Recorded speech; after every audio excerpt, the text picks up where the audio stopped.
আসসালামু আলাইকুম বন্ধুরা, আশা করি সবাই ভালো আছেন। আজকে আপনাদের দেখাবো দেশি মুরগি দিয়ে সম্পূর্ণ ঘরোয়া স্টাইলে অসাধারণ একটি বিরিয়ানির রেসিপি। দেখতেই পাচ্ছেন ঘরোয়া স্টাইলে বিরিয়ানি রান্নার মশলাগুলো সবকিছুর নামই আপনাদের বলে দেবো। দেশি মুরগি দিয়ে ঘরোয়া স্টাইলে বিরিয়ানি রান্না করলে অনেক টেস্ট, অনেক মজা, ফ্যামিলির সবাই মিলে স্বাচ্ছন্দ্যে খাওয়া যায়। গরম করা তৈলের ভিতরে দিয়ে দিলাম এলাচি, দারচিনি আর কিছু পেঁয়াজ কুচি। পেঁয়াজটা যখন ব্রাউন কালার হয়ে যাবে তখন দিব পাটায় বাটা মরিচ, আদা রসুন বাটা দিয়ে ভালো করে নেড়ে ছেড়ে নিতে হবে। কেন শিলপাটায় বাটা মরিচ দিয়ে রান্না করলে অনেক মজা ও অনেক স্বাদ হয়।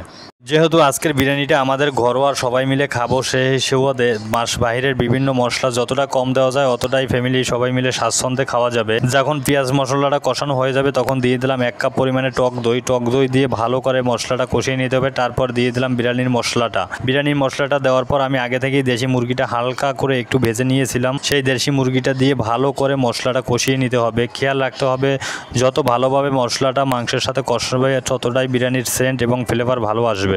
মাংস কষানো শেষ হয়ে গেল, তারপর অন্য একটা প্যানের ভিতরে কিছু পেঁয়াজ কুচি ও এলাচ দারচিনি দিয়ে ভালোভাবে নেড়েচেড়ে নিলাম। তারপরে দিলাম আবার কিছু আদা বাটা ও রসুন বাটা দিয়ে এভাবে ভালো করে নেড়েচেড়ে আগে থেকেই ধুয়ে রাখা সেই পোলাওর চালগুলো দিয়ে দিতে হবে। পোলাওর চালগুলো দিয়ে সুন্দরভাবে নেড়েচেড়ে নিতে হবে। খেয়াল রাখতে হবে যে চালগুলো নেড়েচেড়ে দেওয়ার গ্যাপে যেন নিচে না লেগে যায়। তারপর গরম পানি দিয়ে পরিমাণ মতন পানি দিতে হবে। বন্ধুরা, বিরিয়ানির অন্যরকম একটা টেকনিক হলো যে পানির পরিমাণটা ঠিকভাবে যদি রাখা যায় তাহলে বিরিয়ানিটা অবশ্যই ঝুরঝুরে হবে।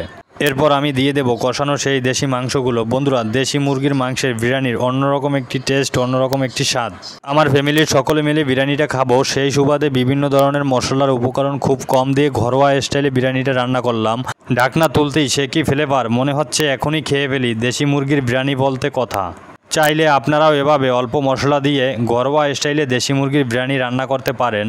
আর আমার ভিডিওটি যদি আপনাদের কাছে ভালো লেগে থাকে তাহলে অবশ্যই লাইক, কমেন্ট, শেয়ার দেবেন এবং পাশে থাকবেন। আবার দেখা হবে অন্য কোনো ভিডিও নিয়ে। আল্লাহ হাফেজ।